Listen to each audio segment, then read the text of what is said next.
Gaza está sendo destruída dia após dia. Segundo a organização Médicos Sem Fronteiras, a guerra é física e psicológica. As tropas israelenses criam terror, forçam saídas emergenciais e desorganizam a vida na região. Até a ajuda humanitária se tornou um alvo nessa guerra sem fim. Caminhões com comida e remédios são barrados e os hospitais não recebem os insumos. Pelo menos 31 palestinos foram mortos. Outros 170 ficaram feridos enquanto recebiam comida em Rafah, no sul da faixa de Gaza. Isso aconteceu no dia 1º de junho, de acordo com o Ministério da Saúde de Gaza. Os médicos são obrigados a escolher quem atender. Tudo isso acontece enquanto clínicas são atacadas e hospitais são bombardeados. Até o combate a doenças básicas virou um desafio para as equipes médicas. A população palestina está sendo empurrada para a fome e para a miséria. A Organização das Nações Unidas já classificou a situação como ilegal. E os Médicos Sem Fronteiras dizem que estão diante de uma limpeza étnica.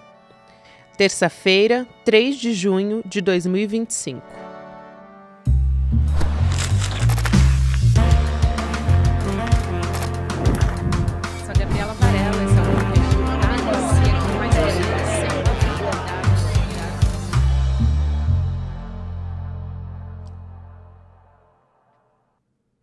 Olá, seja muito bem-vindo, seja muito bem-vinda. Eu sou a Gabriela Varela e esse é o Videocast em Detalhes. Aqui sempre com um convidado, uma convidada, a gente analisa uma temática, uma notícia importante do momento. Hoje eu vou conversar com a Ruth Barros, que trabalhou na faixa de Gaza pelo Médicos Sem Fronteiras. Ela é enfermeira e também é coordenadora médica de projetos. Ruth, obrigada por aceitar nosso convite, seja muito bem-vinda. Muito obrigada, Gabi. Muito obrigada pela oportunidade de falar dessa temática tão relevante. Obrigada por estar aqui. E antes de mais nada, para a gente começar a nossa conversa, eu quero te perguntar, pedir para você contar para a gente como o Médicos Sem Fronteiras tem atuado ali na faixa de Gaza, para entender melhor, e qual era o seu papel nesse período que você esteve em Gaza. O Médicos Sem Fronteiras, a gente atua em Gaza desde 2000, né, por conta mesmo dessa questão do conflito entre a questão territorial, entre a Palestina, né, a faixa de Gaza e Israel. E com o recente conflito, né, que a gente tem aí já 19 meses, né, de conflito, o Médicos Sem Fronteiras vem intensificando nossas atividades e muitos dos nossos projetos anteriores, infelizmente, eles tiveram que ser suspensos, pois muitas áreas das quais a gente atuava, hospitais, fazendo muita parte de trauma, de reabilitação, de reconstrução, de próteses, né? Porque Gaza tem muitas pessoas que perderam membros, né? Então a gente era muito focado nessa área e também na parte de saúde mental. Infelizmente, muitos de nossos projetos tiveram que ser encerrados e a gente teve que readaptar o contexto corrente. Então, atualmente, a gente já tenta atuar em todas as frentes. E aí, o que eu quero dizer em todas as frentes, né? De saúde, eu quero dizer tanto na parte de ambulatórios, de consultas gerais para adulto, para criança, para natal, planejamento familiar, como também até a ponta, que eu poderia dizer, que seria a parte de cuidados intensivos, que infelizmente é um dos menores, porque a gente tem uma capacidade muito limitada, mas também a gente tenta atuar nessa área. Além disso, o Médicos Sem Fronteiras também atua na parte de água e saneamento, porque ela está diretamente associada à questão de saúde, né? Então, a gente também trabalha ofertando água, levando água, né? Água potável.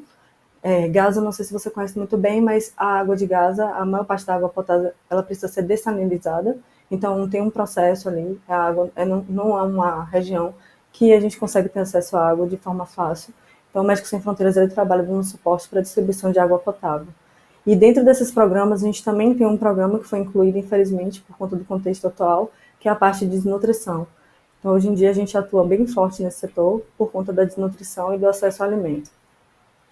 E ali, quando você esteve, você estava responsável, né, primeiro por quais atividades e um papel muito importante que aconteceu ali e que você teve foi durante primeiro, você pegou um período ali do cessar-fogo e depois pegou a suspensão total de ajuda humanitária. Não que agora ela esteja sendo eficaz, né? Porque não está sendo distribuída a contento. Até teve um porta-voz da ONU dizendo que é uma gota no oceano do que precisa ali atuar. E acho que foi uma descrição muito bem feita para a gente ter a dimensão do que está acontecendo agora lá. Mas eu queria que você contasse um pouco sobre isso e que você contasse pra gente o que você viu, de maneira geral. Ah, certo. Eu fui uma das primeiras equipes nossas que foi atuar na parte norte de Gaza.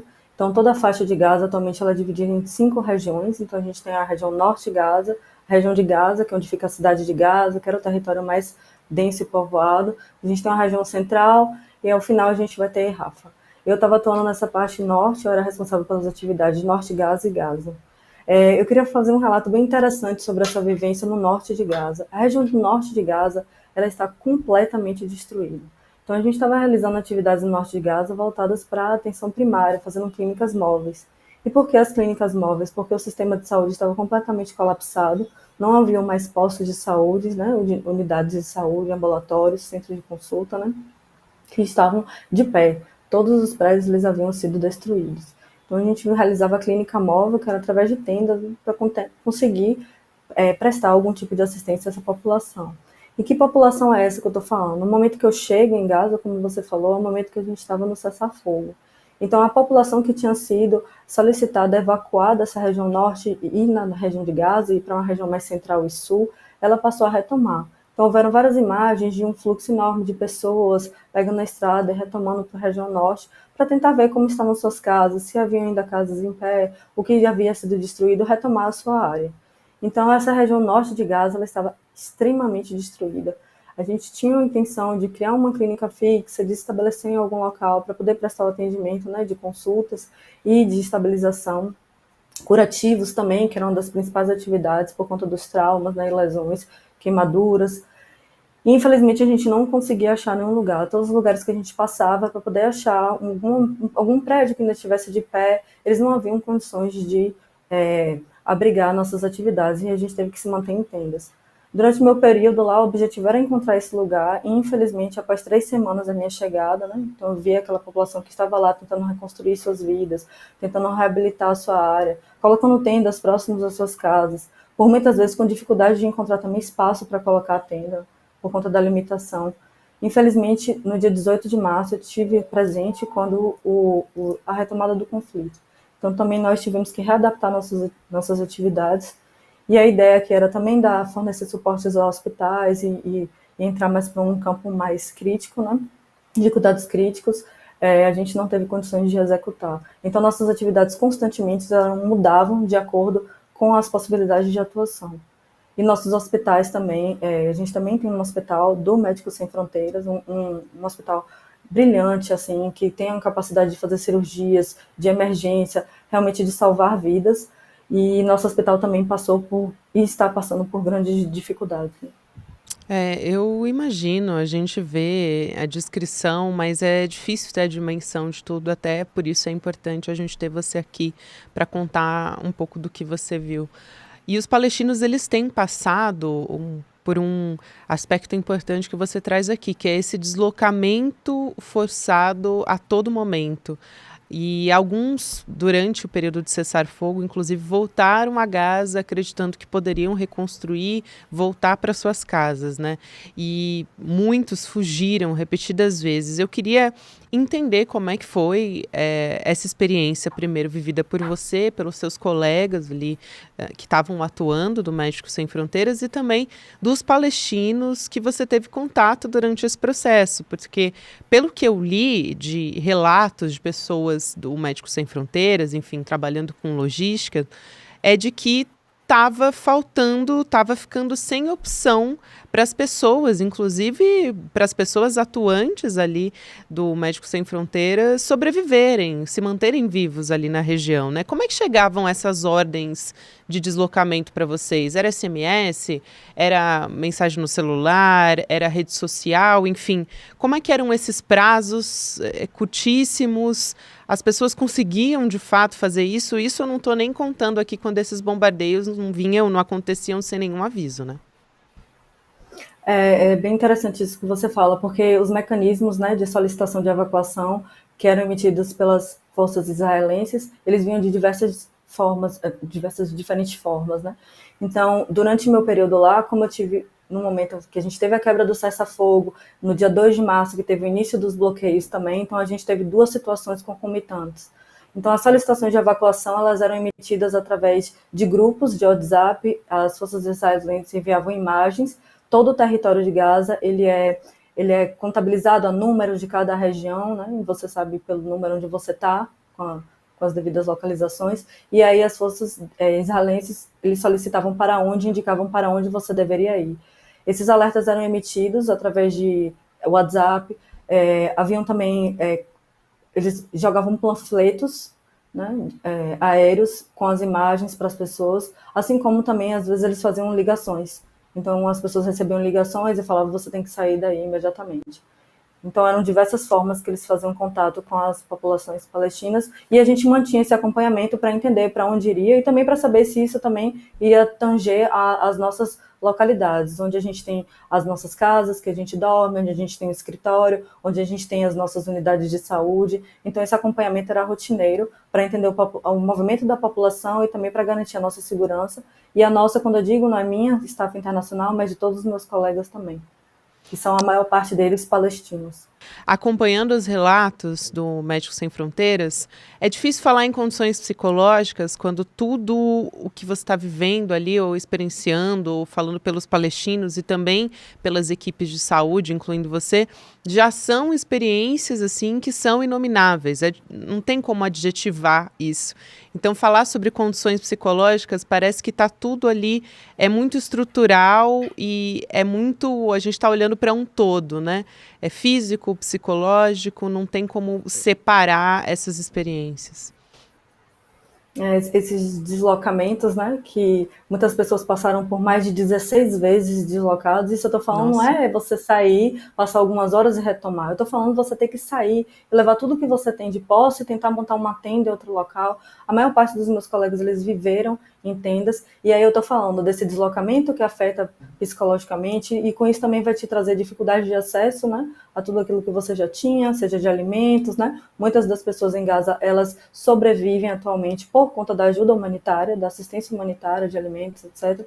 Então, vai ter um impacto psicológico não só apenas por esses deslocamentos, que eles já são realmente graves, né? A segurança, você ter um teto, ela também é algo fundamental, o abrigo é algo fundamental, é uma necessidade humana básica. Além disso, você acrescenta, né, os bombardeios, né, constantes, e a falta de acesso aos alimentos e à água, que são todos esses três itens essenciais para o ser humano, né? Então, obviamente, o contexto da saúde mental em Gaza ele é extremamente afetado. Crianças, a gente atendeu diversas crianças e adultos também, né, mas com sintomas graves de estresse pós-traumático, crianças que acordam à noite chorando, que têm medo a todo momento, né, de sofrerem algum tipo de ataque, que vivenciaram e viram, né, muitas pessoas morrendo, inclusive seus próprios pais. Então, é uma situação extremamente complexa. Então, eu imagino que seja um estado de alerta constante, que vai gerando uma série de traumas ali também, né, Ruth? E eu aproveito para te perguntar em que condições você estava ali, se você estava sozinha, né? Enfim, se você era a única brasileira, se tinham outros brasileiros, como é que era a sua relação com os colegas ali? No grupo, no projeto que eu estava atuando, no norte de Gaza, Gaza Norte, eu era a única brasileira. O número de staff internacional era muito pequeno, era um time mais reduzido. A gente tinha intenção de ampliar, mas por conta dessa questão da retomada das hostilidades do conflito, a gente tinha que também garantir a segurança da equipe, então havia um número mais restrito. A maior parte dos meus colegas eram palestinos, e assim, eu tenho extrema admiração e respeito pelos meus colegas, porque mesmo diante de todas as dificuldades, eles estavam todos os dias presentes trabalhando, com uma dedicação extrema, uma força e uma resiliência que, para mim, são algo que eu jamais imaginaria que o ser humano tivesse. Eles iam trabalhar com muita dedicação, com muito compromisso, pelo princípio, eu acredito também, humanitário da própria organização e por saber que a gente estava ali para prestar um serviço para a população da Palestina, da faixa de Gaza, que estava sofrendo intensamente por conta de todo o bloqueio, né, feito pelas forças israelenses, que então a gente já tinha mais de um mês de bloqueio, com a dificuldade de acesso ao alimento. Então, todo o meu respeito assim, pelos colegas. O local que eu estava, eu morava e trabalhava no mesmo local, né? Então isso já reduz para a gente também um pouco mais de movimento.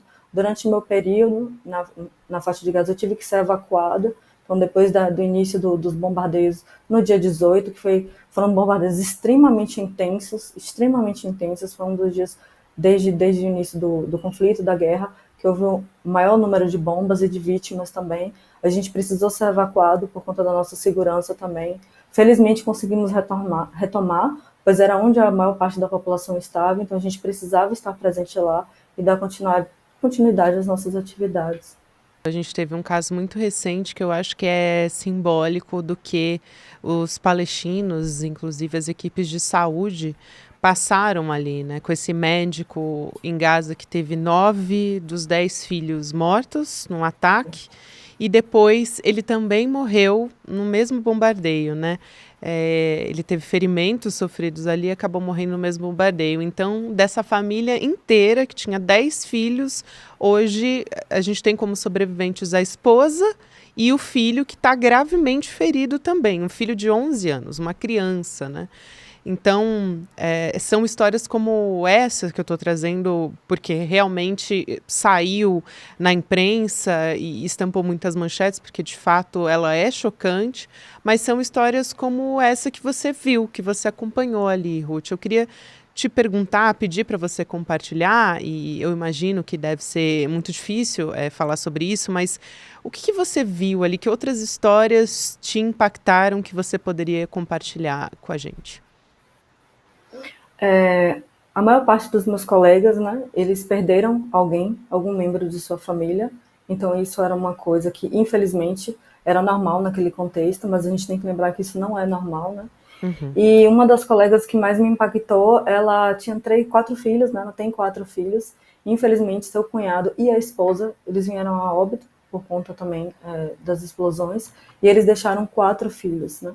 Então, desses 4 filhos, ela teve essa atitude de pegar essas quatro, não só crianças, né, entre crianças e adolescentes, o mais novo tinha 7 anos, a mais velha 16, então esses quatro sobrinhos agora moram com ela, eles não têm mais pais, e isso infelizmente é uma realidade não só dessas crianças, mas de muitas outras também estão órfãos e há algumas organizações internacionais e de assistência humanitária que tentam fazer uma realocação dessas crianças que não têm mais membros familiares próximos para que alguma outra família adapte, né, essas crianças para realizar a adoção. Mas esse contexto também é extremamente difícil, porque como você vai também adotar uma criança que vai precisar de alimento no contexto que você tem também uma extrema escassez de recursos, né? Então hoje minha colega que tinha 4 filhos, ela tem na realidade 8, e 8 crianças que estão há mais de 19 meses sem acesso à escola, que elas passam o dia inteiro em casa, que há uma restrição tamanha, né, de acesso Com a certeza. alimentos. É um contexto assim, extremamente dramático, extremamente crítico. Sem sombra de dúvidas, o que acontece hoje em Gaza vai ficar marcado para sempre para a história da humanidade.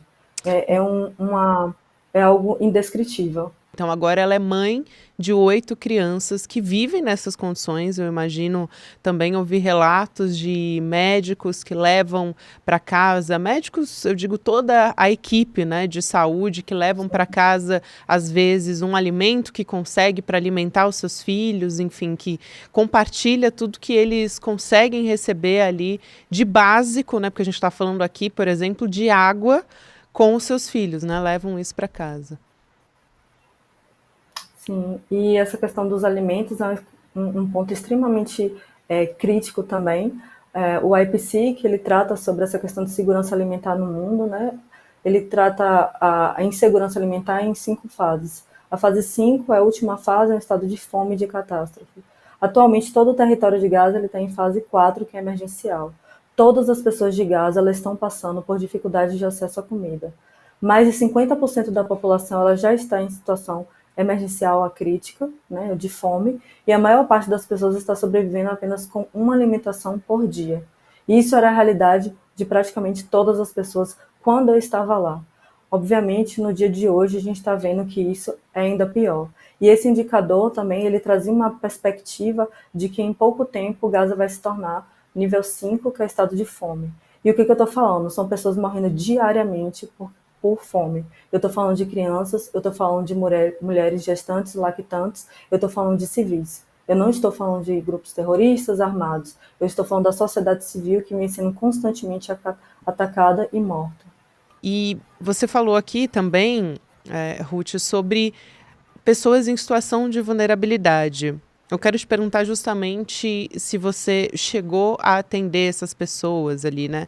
Idosos, pessoas com deficiência, crianças, mulheres grávidas, enfim, ou lactantes, como você disse também, como que essas pessoas estavam vivendo, em quais condições elas estavam vivendo ali. Sim, essa, sem sombra de dúvidas, é a maior parte dos atendimentos que a gente faz, né? Então, as pessoas que têm doenças crônicas, a dificuldade de acesso aos medicamentos, né? Portadores de diabetes, de hipertensão, pacientes que têm diabetes tipo 1, que são insulinodependentes, infelizmente, uma escassez completa, né, desse tipo de suprimento.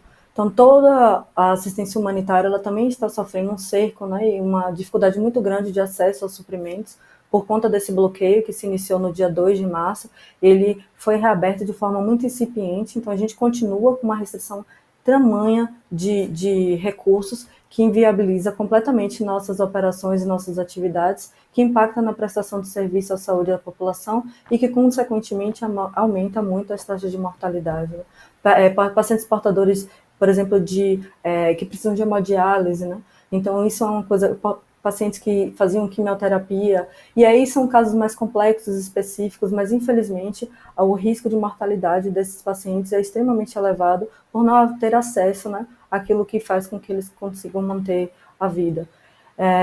Nossas atividades vêm sendo extremamente difíceis de se manterem lá em Gaza. Por exemplo, ainda durante o período que eu estava em Gaza, estou falando de mais de 3 semanas atrás, né, praticamente um mês que eu saí de Gaza, eu já tinha dificuldades com o estoque de alimento terapêutico para tratamento de desnutrição. A gente estava tendo que realizar adaptações por não haver o suprimento necessário para ofertar à população. Eu estou falando de desnutrição, e essa desnutrição não é uma desnutrição por conta de outra comorbidade, né? Existem algumas doenças que levam à desnutrição. Eu estou falando de desnutrição por falta de acesso ao alimento, e a gente não ter o tratamento adequado para dar para essa população.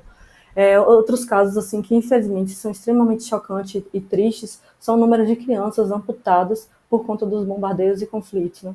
Então eu vi nos hospitais muitas crianças que perderam membros, braços, pernas, e isso é uma constante em Gaza, infelizmente uma triste realidade que nossas equipes vivenciavam todos os dias. E que você vivenciou também, né, Ruth? Como é que foi? Você voltou para o Brasil depois de ir a Gaza? Onde é que você está exatamente agora? Eu voltei, estou no Brasil, agora estou no Ceará, e esse retorno também é muito difícil, né? Se desconectar Exato. de Gaza é muito difícil, porque eu estou falando de um contexto específico e atípico, porque eu estou falando de uma população que ela não consegue sair da faixa de Gaza, ela está bloqueada, ela está presa, eles não têm para onde sair.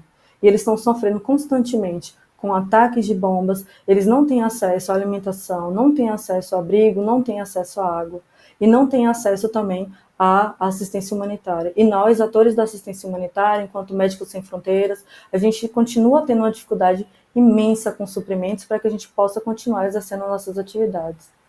Eu ia justamente perguntar como é que foi esse retorno para você. Eu imagino que seja extremamente difícil, assim, emocionalmente falando, o impacto de estar de volta à realidade e de parecer que nada faz sentido, né? Eu conversei com a Heloísa Vilela no começo, ali, ela esteve na Cisjordânia, quando ainda era possível estar ali. E ela, quando ela voltou, parecia que nada fazia sentido. Ela queria voltar para lá, atuar e ter conversado com os palestinos e visto do que aconteceu. Essa volta era muito difícil. E você é uma profissional extremamente experiente, né, Ruth? Você trabalhou em outros países também, atendeu outras circunstâncias de ajuda humanitária.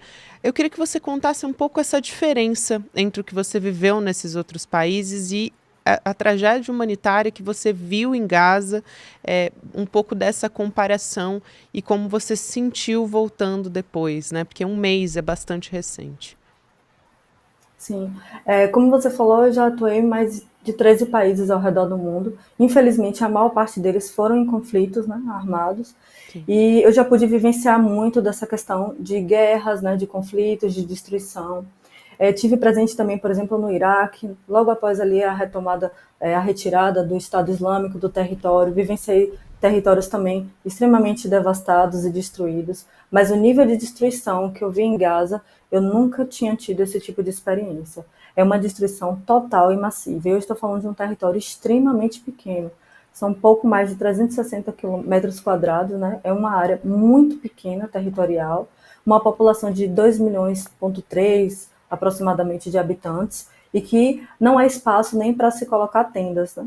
E o pouco do que eles produziam também foi completamente destruído, os campos de agricultura, etc. Né? O nível de destruição é extremo, a capacidade de resiliência e de readaptação da população é praticamente nula, porque eles não têm condições de plantar, eles não têm acesso à água, porque não tem água potável, não há rios ou algo que passe na região, e o bloqueio é extremo, e eles não conseguem sair, é um território completamente cercado e bloqueado. Então, o nível de destruição e o nível também de cerco ao território, com a dificuldade, este nível de dificuldade de acesso aos bens básicos, e aí eu repito novamente, água, alimentos, abrigo, medicamentos e assistência humanitária, é extremamente grave. E aí só a segunda parte da pergunta que eu te fiz sobre um pouco sobre essa volta, né? Eu fiz a da comparação com os pais também, mas sobre essa volta, por ser muito recente também, e sobre essa desconexão, né? Conseguir separar. Como é que tem sido essa sua volta? A volta ela é sempre difícil, porque coisas simples como, por exemplo, ver algum tipo de proteína e comer uma proteína e ter acesso à proteína, ou simplesmente ver uma água saindo da torneira através de uma tubulação, né? Isso tudo é algo simples e rotineiro do nosso dia a dia, em nosso país, no nosso contexto, mas que lá não é. Então eu consegui ver prédios de pé, ver árvores, por exemplo. O verde é uma coisa que não existe mais em Gaza, é tudo cinza e pó. Então, é difícil fazer essa reconexão, mas sem sombra de dúvidas, eu me debruço muito aí pela saúde mental mesmo e faço acompanhamento com psicólogo para que eu consiga continuar exercendo minhas atividades. Porque passar por esse processo e dizer que você passou ileso é impossível. Não, sem dúvida alguma, Ruth. Eu quero agradecer muito aqui por você compartilhar as suas experiências com a gente e também pelo seu trabalho, que é extremamente fundamental. Obrigada demais. Eu que agradeço muito a oportunidade.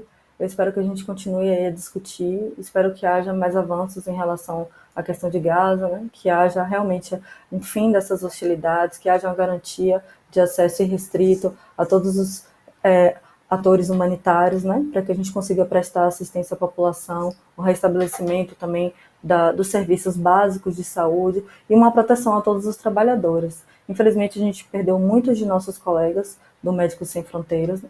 E a garantia também, a segurança das nossas equipes, ela é fundamental. Eu espero que o mundo consiga acordar o mais rápido possível para que isso não fique marcado para a história da humanidade. Durante o meu período, infelizmente, 2 colegas eles vieram a óbito. Não eram colegas que trabalham no mesmo projeto que eu, mas obviamente a gente sente como se fosse alguém próximo.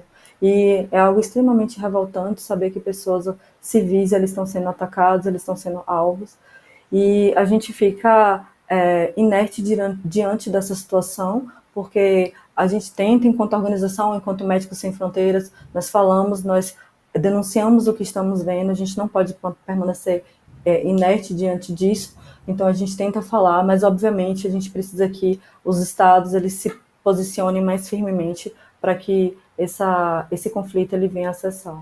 Com certeza, com certeza. Obrigada mais uma vez, Ruth. Meu grande abraço e até uma próxima. Obrigada. Obrigada a você que me acompanhou até aqui.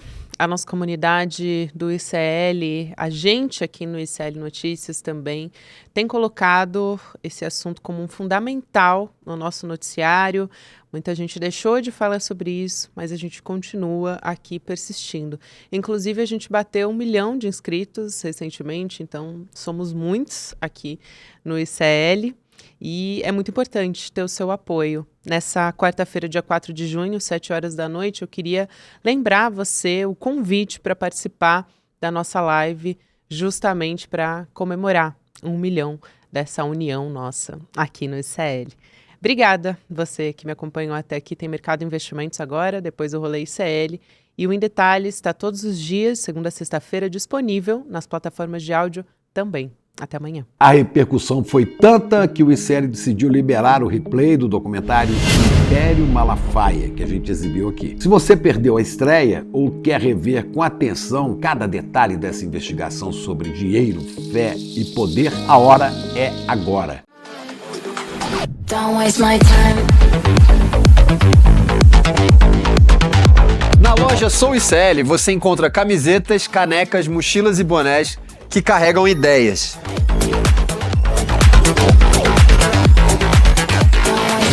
Produtos com propósito para quem acredita em justiça, consciência e transformação. Vista, use, leve a luta com você. Acesse souicl.com.br e escolha o que representa você.